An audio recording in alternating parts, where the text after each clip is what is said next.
Let's look at a feature of Silverlight controls.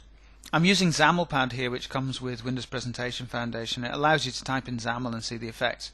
But it's the same XAML that we would type in Silverlight. We can just avoid having to build a whole application to see things here. When you use a control in Silverlight, like a button, what you do is you say, for instance, set a margin on it, let's say 20 here, and then you set its content, which you set with something like click me, and there's our button. And the interesting thing about the button is it has a property called content. It doesn't have a property called text or a property called caption or something like that. And that's because button is a content control, and there's quite a lot of content controls in Silverlight. What are these content controls and what do they mean? Well, if we just rewrite this in a longer hand form for a second, so we've still got our button, and we can put button.content on there, and let's just go copy that and drop that on there as well. And within that content we can then put a text block, and let's say text equals click me. And essentially what we've just done is duplicate what we already had. It's still a perfectly good button, it still has the same text on it as it had before. And you might be thinking, well, what on earth is the point of that? Until you realize that content doesn't have to be a text block, it can be anything we want it to be.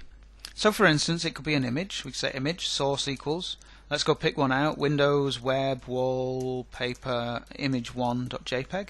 Let's go pick that out, and we get that image on there. Now the current alignment of the image is set to fill, but the stretching on the image isn't filling the whole button. We could configure that if we wanted to. We could tell the image to stretch itself to fill, and it will go and fill the whole surface of the button. Alternatively, we could do something like tell the button that we want its horizontal content alignment to be set to center. And if we weren't stretching the image anymore, if we were to set the image to be, let's say, a width of, I don't know, 192, then we'll be centering that thing, as opposed to we could say left over here and we'll center that over there, we'd say right over there. And it's how the button as a content control lays out its content. Similarly, of course, we can say vertical content alignment as well equals, let's say, top or something like that. And if the image had a height on it, let's just say height equals 96, then that image will start to move itself around as and when we rechange these properties. Move that back to center, we can move that to center, and so on and so forth. So we have these properties for how the content is aligned within the image. The important thing within the button, the important thing is that we can put whatever content we like in here. So just taking this a little step further, let's make these things stretch again. So we'll just go and say stretch, and we'll say stretch on that one as well.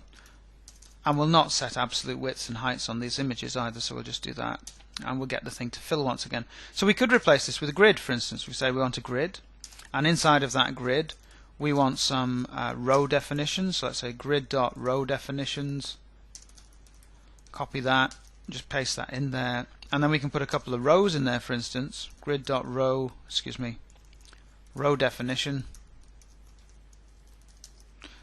And then we can take our image and put it into the grid. So we can say the image goes in the grid, and we say, well, it's already gone into grid row 0 in that case, and I think what we'll say is stretch is uniform or something like that, because it's looking pretty ugly at this point.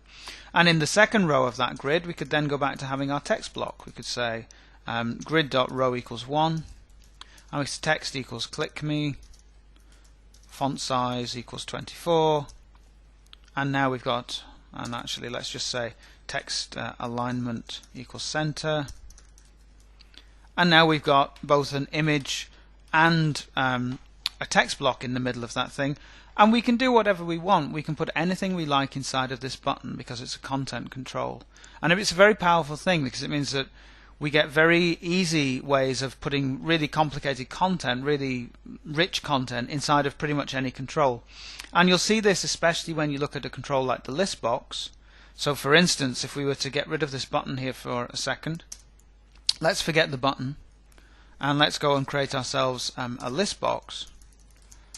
And if we were just to steal these items from here, take them out of there and drop them in here, we can see that what we've now created is a sort of slightly monstrous list box that has an image, and somewhere down here it will also have, if we could scroll that down, let's just resize this image to give it a reasonable size. Let's say height equals 192 or something like that to give it a size. And you'll see that we've got a list box that contains the image, and then it contains the piece of text.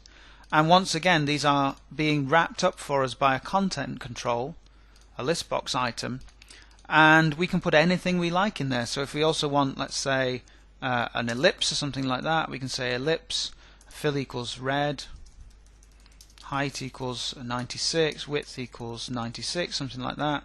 That goes into our list box. We can put anything we want in here.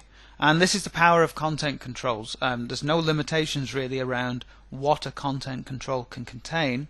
And you'll find that things in Silverlight, things like button, radio button, checkboxes, those kinds of things, the list box here with its list box items, they're all content controls, which makes them very, very powerful and very easy to put whatever content you like inside of them.